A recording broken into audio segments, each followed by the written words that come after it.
So Battles of Legend Crystal Revenge officially releases later this week, and people were buzzing last week with some of the announcements. Some of the responses were not great. There were complaints that the set was on the low end of cards in terms of overall value. I personally said in a video that I thought the reprints were actually pretty good. I thought it did a nice job of hitting a lot of cards that had started to go up in price. We went through and broke down some of the more noteworthy reprints and what to look forward to in the set. But what I want to talk about today is the shocking announcement of Starlights being added to the set. And while the fact that there's Starlights in there is not inherently shocking on its own, the fact that there are more Starlights in this set than any other set up to this point have had, and some of the choices, is another story. Let's jump into it.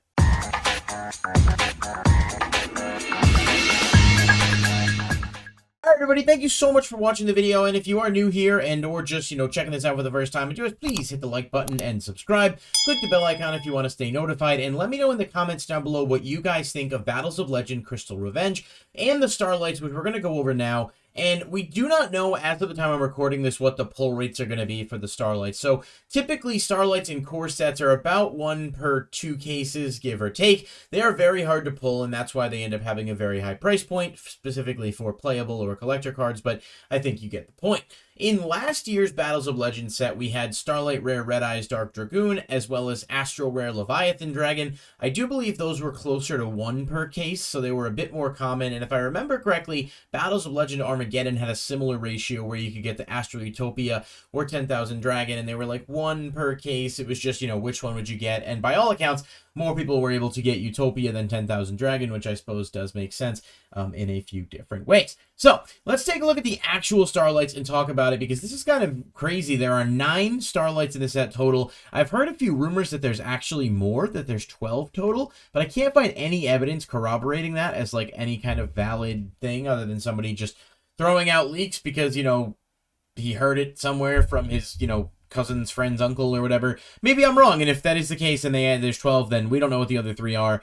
But let's see what we've got so far. So Exodia, the Forbidden One, along with his, body parts. We've got the right arm, we've got the left arm, we've got the right leg, and of course the left leg. So all 5 pieces of Exodia are in the set. Now, I just used some mock-up images to sort of give an example and have something to accompany the video, but this artwork is the Lost Art version. The actual Exodia art that will be in there is the original LOB Exodia, for anyone who cares. But what's interesting about this is that you're looking at crazy ratios in order to be able to get one of any specific Starlight. And so to complete a set of all 5 pieces of Exodia is going to require at least 10 cases open, but that's a low number. I think you could be looking at closer to like 18 cases or so if there's 9 different Starlights and it's like 1 per 2 on average. I mean, you may get some cases that have 2. You may get such where like one case has 1, another case has 1. But overall, when there's this many Starlights and you're looking to complete a set, I think we're going to see Exodia as a whole end up being worth a lot for the complete set or complete arrangement. My thought process is that the head will end up being probably somewhere between like 250 to 300, and the limbs themselves will end up being closer to like, I don't know, 90 to 120, but that again feels relatively low. It honestly depends on the overall breakdown of how easy they are to pull, whether or not they made them a little bit easier. If we were looking at like 2 per case instead, 1 per 6 boxes, I think the value could fluctuate quite a lot. But Exodia is a big collector's item, and you do have the the chase appeal of it. But I've seen the argument on the other side that people are going to be opening the set in mass, trying to chase down the Starlights, and with that much product being on the market, there's also that possibility that if they are easier to get, that the cards themselves could be worth less. We're going to have to wait and see on larger numbers to really gauge that and see how, it is to get. But I could see a full set of Starlight Exodia being somewhere between like $700 to $1,000 when all is said and done, after the set has kind of come out and is no longer being mass printed. So food for thought here. This is a huge, huge thing for collectors. Obviously, no one is playing Exodia in the meta, so that's not relevant from that perspective. But I think these sets hit a nice balance when it comes to putting things out for collectors and putting things out for the player.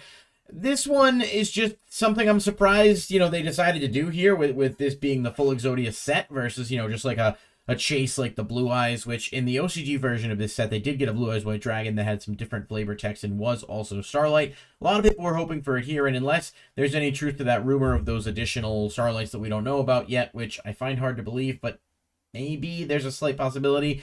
It looks like Blue Eyes may have to be saved for another day. So 5 pieces of Exodia here as a full Starlight set. There was some initial speculation which sounded silly to me that if you pulled Exodia, you'd get all 5 pieces in one pack. I never bought into that. I saw it floating around the internet. It just didn't really seem like a valid thing, and it didn't make sense why they'd do it, but I mean, I guess anything can happen, right? Next up, we've got Blackwing Armor Master. So this one, it kind of makes sense, given there's a lot of Blackwing reprints in the set. Blackwing's just got new reprints in Darkwing Blast. This card is, arguably outclassed in terms of playability, but is huge in Edison format, as Blackwing was very significant for a long time. And hell, even with the new cards, the deck did see a bit of representation at the most recent YCS, but it's certainly not because of Armor Master himself. This is definitely more of a nostalgia card that goes back to older formats, but also just, being a collectible card from a significant era of Yu-Gi-Oh! And a card that just was very powerful for a long time. I do think Armor Master's pretty cool. I thought there was a possibility he'd end up in Darkwing Blast, but they went with Blackwing Dragon, which makes sense because he fits the theme of the Signer Dragons. No complaints about Armor Master here. I mean, obviously there's other cards you could pull that would be better, but I do think this will have some value. Overall, I'm going to predict around maybe 150 to 200 as a whole, again, depending on scarcity, but I think people are going to be looking towards some of the other Starlights. Again, this could be a longer-term play, and so much of this sort of thought process I'm throwing out here is based on, these being the standard rates of pulling Starlights and not anything different. Yata-Garasu as a prismatic Starlight, is absolutely crazy. This card just got reprinted in Magnificent Mavens after being banned for years and not getting a reprint for years. The ultra rare is very affordable, and the card doesn't see play, but it's iconic and very well could see play in a future format. I mean, if the game were to slow down, there's definitely ways to look at this card and see where it would have usefulness. Yata's original secret rare has been a solid collector's item for a long time, but this, I think, may take it to another level, especially for people that play legacy formats or just want to collect cards from back in the day. Starlight Rare Yata-Garasu has a lot of potential to be a top performer in this set, I think. It wouldn't be the thing I would have picked immediately off the bat to slot in here. If anything, I thought maybe, you could see him get like an ulti print and an OTS. Starlight spots are so hard to come by usually, so to think they would spend it on this is interesting, but I do think you'll have enough interest from the community that this card will likely end up being chased after at some point. But I'm going to probably put it in that same range of 150 to 200. I mean, I just think that with the amount of Starlights here and what people are going to be going after, there's no way they're all going to be top of the charts in terms of value. So I think Yata will be on the lower end, but still definitely higher than a lot of other Starlights due to its significance and historical relevance, plus future potential. Access Code Talker Starlight Rare is a big one. This card has always been very significant in the meta since it released. It does have periods of in and out where it's, less effective versus other things. In the current format, it does see play, but it's not seeing significant representation in top cuts. It's good in certain things and definitely a nice option, but, tier elements as a whole are not really opting to play this, and that's dominating a lot of the meta.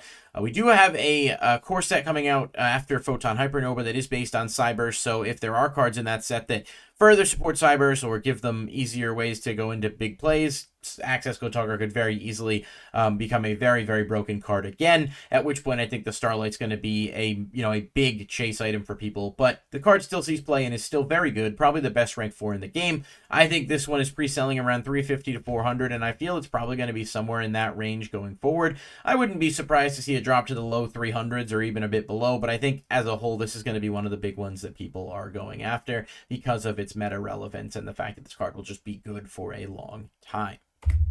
And finally, Super Polymerization. This is a big one because this card is very, very significant in the meta. Arguably broken. Some people want to see it get list attention, but this card has an ultimate rare print. It also has a couple of secret rare prints and a super, so there's a bit of variety in terms of the rarity spread, but let's not pretend that the Starlight's not going to be the max rarity. And this is really the only card in the set that you're going to be looking at people chasing down play sets of, especially because in terms of Starlights, especially because of how good it is as both a side card and a main card, depending on what you're playing. And it just absolutely wins games on its own. It's an insanely powerful card. It's just one of those rare spell speed 4 type things. And I think this, along with Access Code, is a really big hit for the set. I'm a little bit surprised they opted to go with as many as they did, because I do think that you could have seen more value put towards these cards if there were less of them, just because of, scarcity and fact that you might get some people just going after these, as singles, but they're also going to be a lot harder to pull if there's 9 Starlights and you could get any one of 9 versus, any one of 2.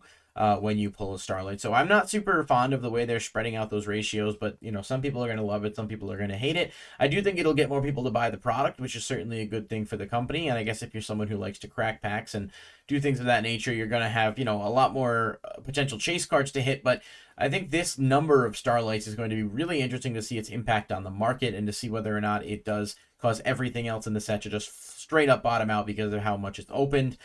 It's actually going to be really interesting to watch. So what do you guys think about the Starlight reveals? Do you think it's possible there are any more? Like I said, I don't buy into it, but it's a slight possibility, so I guess we'll leave the door open just in case. Exodia is huge for collectors, and Yada is definitely interesting. I do think it's a neat approach to take for the product, but it's also a little bit oversaturation of Starlights in my opinion, so I want to kind of watch the market trends and see how it goes.